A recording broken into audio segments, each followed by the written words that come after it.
Hey yo, this is T.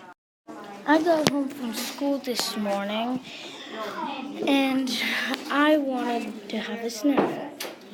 I thought, should I have a banana, granola bar, apple, a wagon wheel? That's 4 things.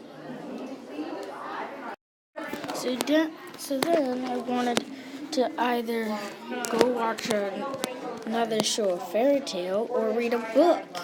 That's 2 things.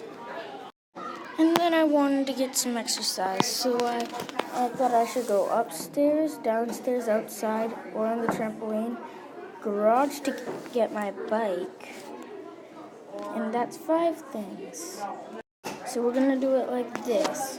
4 times 2 equals 8. 8 times 5 equals 40. Thank you for watching my video. And remember, there's 40 combinations in all. Thanks for watching my video, yo!